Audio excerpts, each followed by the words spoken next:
ओम नमो भगवते वासुदेवाय नमः। गीता का 11वां अध्याय जो आप अमावस्या पे ज़रूर सुने। 7वां अध्याय और 11वां अध्याय आपको सुनने से बहुत ही फ़र्क पड़ता है, पितृदोष से मुक्ति मिलती है। तो आइए शुरू करते हैं गीता का 11वां अध्याय। भगवान गणेश का ध्यान करते हुए भगवान गणेश का जयकारा करतेंगे। बोलो गणेश भगवान की जय। अर्जुन ने कहा कि हे भगवान, मुझ पर कृपा करके गुप्त आध्यात्म विषयक वचन जो आपने कहे हैं उनसे मेरा मोह दूर हो गया।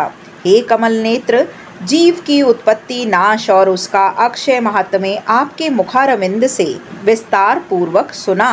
हे पुरुषोत्तम, आपने जीवन जैसा वर्णन किया वह आपका रूप देखने की मेरी इच्छा है। हे योगेश्वर, आप यदि मुझे उसको दिखाने योग्य समझें तो अपना वह अव्यक्त रूप मुझे दिखाएं। श्री कृष्ण भगवान बोले कि हे पार्थ, नाना प्रकार के मेरे सत सत सहस्त्र दिव्य रूपों को देख। तुम वसु, रुद्र, अश्वनी कुमार, मरुदगण और पहले कभी ना देखे हों ऐसे आश्चर्य को देखो।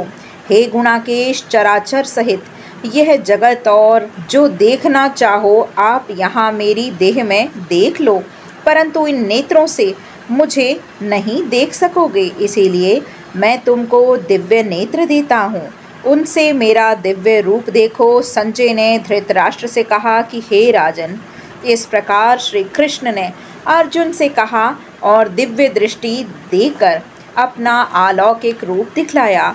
उस विश्व रूप के अनेक मुख, नेत्र और अद्भुत दृश्य थे और उसमें अनेक सुंदर सुंदर आभूषण आयुध सुसज्जित थे। हृदय पर दिव्य वस्त्र गंध लगे थे। उस समस्त आश्चर्यमय अनंत देव के सब ओर मुख दिखाई देते थे। आकाश में यदि हजारों सूर्य की प्रभा एक साथ हो तो उस महात्मा की प्रभा की समता ना कर सकेगी। उस समय अर्जुन के देवादि देव के शरीर में अनेक प्रकार से विलय हुए इस समस्त जगत को एकत्रित देखा। तब अर्जुन आश्चर्यचकित हो गया, शरीर रोमांचित हो गया। उसने शीश नवाकर हाथ जोड़कर कहा कि हे देव, तुम्हारी देह में सब और भिन्न भिन्न प्राणियों को समुदाय कमलासन पर बैठे हुए देवताओं की ईश, ब्रह्मा, संपूर्ण ऋषि और दिव्य सर्पों को मैं देखता हूँ। हे विश्वेश्वर, तुम्हारे अनेक भुजा, अनेक उदर, अनेक मुख, अनेक नेत्र, तुम्हारा रूप अनंत है। तुम्हारे अंत या आदि को नहीं देखता, किंतु समस्त विश्व में तुम्हारा रूप देखता हूँ। तुमको किरीट युक्त गदा चक्र धारे चारों ओर से दीप्यमान तेजो राशि, अग्नि व सूर्य संप्रकाशमान और अपरंपरा देख रहा हूँ। मेरे मत से तुम ही ब्रह्म जानने की वस्तु, विश्व के महान आधार, नित्य सनातन धर्म के रक्षक, पुराण पुरुष हो। मैं आपको आदि, मध्य और अंत में रहित अनंत शक्ति, अनंत पुरुष देखकर आपको अनंत भुजा, चंद्र, सूर्य नेत्र, जिसके कांतिमान अग्नि के सदृश्य मुख वाले और अपनी तेज से इस संपूर्ण संसार को तपते हुए देख रहा हूँ। हे महात्मन, पृथ्वी और आकाश के मध्य की वह अनंत और संपूर्ण दिशाएं आपसे व्याप्त हो रही हैं। आपका यह अद्भुत और उग्र रूप को देखकर तीनों लोक व्यथित हो रहे हैं। देवताओं के समूह तुम्हारी शरण आ रहे हैं। उनमें कितने ही भयभीत हो हाथ जोड़ तुम्हारी प्रार्थना कर रहे हैं। महर्षियों और सिद्धों का समूह स्वती कहकर नाना प्रकार से आपकी प्रशंसा कर रहे हैं। रुद्र, आदित्य, वसु, साध्य, विश्वदेव, अश्वनी, मारुत, गंधर्व, असुर, सिद्ध इनके संग विस्मित होकर आपकी ओर देख रहे हैं। अनेक नेत्र, बाहु, जंघा, पेट, कराल, दंत युक्त तुम्हारा यह विशाल रूप देखकर सब अत्यंत ही भयभीत हो रहे हैं और मैं भी घबरा रहा हूँ। आकाश तक पहुँचे हुए प्रकाशमान, अनेक दूर तक फैलाए हुए मुख व प्रकाश वाले विशाल नेत्र युक्त तुमको देखकर हे विष्णु, मेरा जी घबरा रहा है। मुझसे धैर्य धरा नहीं जाता और चित्त स्थिर नहीं होता। भयंकर दाढ़ों वाले और कालाग्नि के सदृश आपकी शांति नहीं पाता। अतः मुझ पर दया करो। धृतराष्ट्र के दुर्योधनादिक पुत्र अपने 7 राजाओं और भीष्म, द्रोण और कर्ण हमारी ओर से मुख्य मुख्य योद्धा बड़ी बड़ी दाढ़ों से युक्त आपके विकराल मुख में प्रवेश कर रहे हैं और उनमें कितने ही लोग आपके दांतों से दबकर ऐसे दिखाई देते हैं मानो उनका शरीर चूर्ण हो गया है। जैसे नदियों की अनेक जलधाराएं समुद्र की ओर बहती हैं, वैसे ये मनुष्य लोक के वीर आपके मुख में प्रवेश कर रहे हैं। अग्नि में पतंग की तरह सब लोग भी अपने ही नाश के लिए आपके मुख में तेजी से प्रवेश कर रहे हैं। हे विष्णु, लपट रहे हुए मुख में चारों ओर से सब वीरों को निगलकर आप जीभ चाट रहे हैं। आपकी तीक्ष्ण प्रभाएं समस्त संसार को तेज से व्याप्त कर तृप्त हो रही हैं। यह भयानक रूपधारी कौन है, यह मुझसे कहें। हे देवधर, हे देववर, आपको नमस्कार है, मुझ पर प्रसन्न हूँ। हे जगकर्ता आदि पुरुष, आपको जानने की मैं इच्छा रखता हूँ, क्योंकि आपकी यह वृत्ति मुझे समझ में नहीं आती है। श्री भगवान बोले, संसार का नाश करने वाला मैं उग्र काल हूँ, सभी का संहार करने के लिए आया हूँ। तुम्हारे युद्ध न करने पर भी ये वीर जीवित ना रह सकेंगे, अतः तुम उठो, शत्रुओं का संहार कर यश को लेकर इस समृद्धशाली राज्य का भोग करो। हे अर्जुन, उनको मैंने पहले ही मार रखा है, तुम केवल निमित्त मात्र ही हो जाओ। मेरे द्वारा मारे हुए द्रोण, भीष्म, जयद्रथ, कर्ण और अन्य योद्धाओं को मारो। घबराओ मत, युद्ध करो, तुम संग्राम में शत्रुओं को जीतोगे।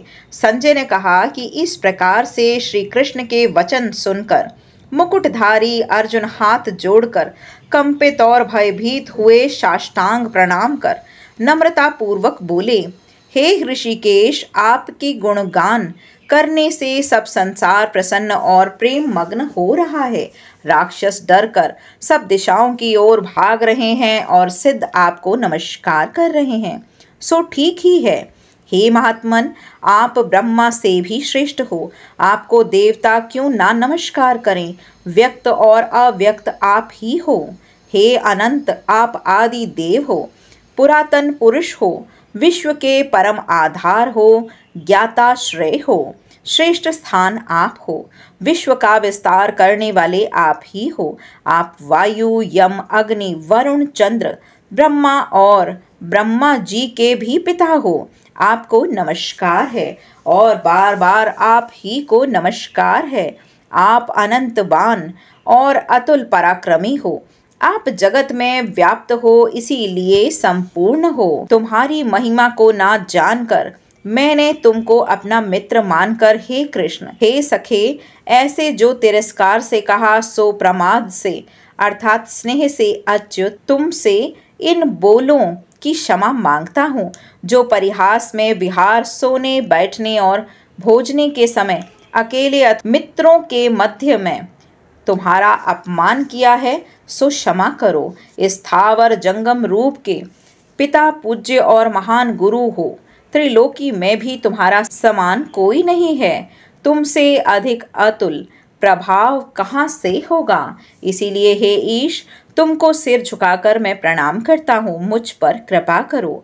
देव जैसे पिता पुत्र के, मित्र मित्र के, प्रिय प्रिया के अपराध को क्षमा करते हैं, वैसे ही तुम मेरे अपराध को क्षमा कर दो। देव जो पहले कभी नहीं देखा, ऐसा रूप देखकर प्रसन्न हूँ और भय से मेरा मन व्याकुल है, इसीलिए वही पहला रूप मुझको दिखलाओ। हे प्रभु, आप प्रसन्न हो। हे सहस्त्रबाहु, मैं फिर आपको वही किरीट, गदा और हाथ में चक्र धारण किए हुए ही देखना चाहता हूँ। श्री कृष्ण जी ने कहा कि हे अर्जुन, मैंने प्रसन्न होकर यह ओजमयी अनंत खाद और विश्व रूप अपने योग के प्रभाव से तुमको दिखलाया है, जिसको तुम्हारे अतिरिक्त पहले किसी ने भी नहीं देखा है। हे पांडवों में श्रेष्ठ, मनुष्य लोक में तुम्हारे सिवाय कोई वेदों का अध्ययन, दान, अग्निहोत्र आदि और घोर तप करके भी यह रूप धारण नहीं करे हुए मुझे देख सकता। मेरा ऐसा भयानक रूप देखकर तुम व्याकुल और मूढ़ ना हो। भय त्याग कर प्रसन्नचित्त होकर फिर तुम मेरा ही वही रूप देखा। संजय ने कहा। इतना कहकर श्री कृष्ण भगवान ने फिर चतुर्भुज रूप दिखलाया और सौम्य रूप धारण कर महात्मा अर्जुन को धीरज दिलवाया। अर्जुन ने कहा कि हे जनार्दन, आपके सौम्य दिव्य मंगल रूप को देखकर अब मैं प्रसन्नचित्त हूँ, स्वस्थता को प्राप्त हुआ हूँ। श्री कृष्ण भगवान बोले कि हे अर्जुन, जो मेरा यह विश्व रूप तुमने देखा है इसका दर्शन संभव ही नहीं है। देवता भी इस रूप की आकांक्षा करते हैं। हे अर्जुन, मेरा जो विश्व रूप है इसको मनुष्य अनन्य भक्ति द्वारा ही जान सकता है और तत्व ज्ञान द्वारा इसमें लीन हो सकता है।